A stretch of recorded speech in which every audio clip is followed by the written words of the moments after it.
Guys, welcome back. On tonight's episode, we're gonna make bolognese.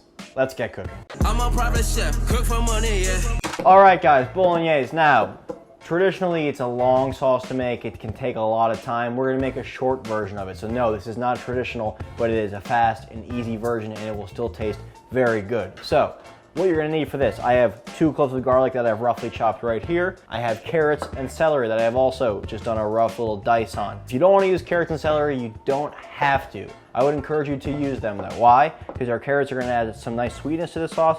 The celery is gonna add a little bit of savoriness, and together with the onions and the garlic, that's what's gonna get that flavor, that level a whole lot deeper. Then I have a diced onion right here, and then some parsley and some basil to finish our sauce off. What is actually the meat of our sauce is I have a pound of pork and beef mixture here. So it's like half pork, half beef. I recommend using 80-20 lean to fat ratio beef. If you wanna use just beef, fine. If you wanna use beef and maybe 1 or 2 sweet Italian sausages, that'll work too. To get started, we're gonna get a nice big pot onto medium-high heat, and then go in with some good quality olive oil, a couple tablespoons of that, couple glugs, just get it in there, get it going. We're gonna start off by getting all our vegetables nice and sweat down, so the carrots, the onion, the celery. To that, I'm gonna add a little bit of salt and pepper. And I also kind of stopped halfway through my ingredients list. I have some crushed tomatoes here, 28 ounces of crushed tomatoes. All right, once our onion and vegetable kind of become translucent like that, we can go ahead and add our garlic. And we'll just give that a stir. Right away, you smell it. Beautiful smells in this kitchen. That's what this sauce is gonna do. It's gonna bring all the children from every village all to your kitchen. All right, after about a minute with that garlic, we're gonna go ahead and add some tomato paste. Call that a tablespoon of tomato paste. Just stir that, let that harshness of the tomato paste cook out for a little bit. So stir that for another minute. You're gonna see a nice deep color in these onions now. And smell that. Ooh, that's a nice base right there. That is a nice base for our sauce. Now, we will go in with our pork and beef mixture. And now you just want to break this all up and cook it until it's browned all the way through. I'm gonna hit this with a little bit more salt, a little pepper. Now, especially with a sauce like this that's deep in flavor, you have to season as you go. Every layer has a little bit of seasoning. Just build that all up. All right, once there's no pink left, there's still a little bit, that's fine. It's gonna cook through. We're gonna cook this now with all the sauce. Going with that whole can of tomato sauce. Give that a stir. I save old cheese, I save the rinds of Parmesan cheese for exactly this. Sauces, you stick them in, at the end we'll pull them out, but that's just gonna add more flavor as that sauce cooks. The rinds is the wax. Rob just brought up a point, he said some cheese has mold, don't it?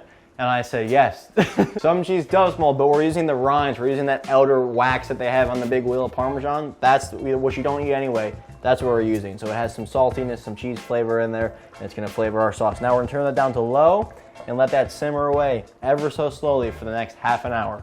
That is the bare minimum you need for a time. Really, ideally, you want that to really go really low and slow for a while. You want a lot of the excess liquid to cook off because you want it to really be a meat sauce. It's not a red sauce with meat in it. The whole sauce is meat itself. It's kind of a meat with tomato as an afterthought. The meat becomes the sauce. So all I'm gonna add to this now is a little bit of oregano, going with about half a tablespoon of oregano, dried oregano, and then a little bit more salt, just a touch, and that we'll just let blip away. All right, so we've been going for just over 30 minutes, and now look how this sauce is thickened up. Looking really, really good. That's what you wanna see. Pasta's almost done. It's got about 2 minutes left on the boil there. Basil you wanna put at the end. If you put it in too early, it's gonna turn brown and turn bitter and turn horrible. You want that nice sweet freshness of the basil. I've said that before, but if you haven't heard it, that's what you want to do. Basil at the end. And then I have some fresh parsley too. Give that a stir. Turn it down. And then a little bit of heavy cream too. This is the final thing. You want to constitute it with a little heavy cream.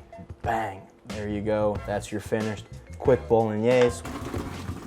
Ah, fuck. So I left a little bit of water in the base there. Best way to do this is not to burn your freaking hand. Just get a few spoonfuls into this.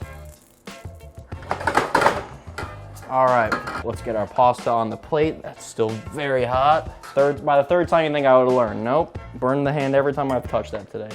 And I just kind of gave it a splat. And with another nice scoop of our sauce. Look at that, dude, you're like a maitre d'.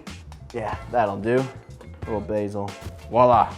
There is your rapid fast bolognese sauce. Look, is it traditional? No, not exactly. Would my WAP uncle Chris DeClerico disapprove of this? Absolutely. He would try to squash my head, but that doesn't matter. It still tastes very good. If you're in a rush for time, if you're in a pinch, you don't want to spend all day making sauce, you can make this, and I trust you. Oh, I'm not wearing my cap. Guys, that's gonna do it for tonight's episode. I will see you next time. I'm Donnie. Peace. I'm a private chef, cook for money, yeah.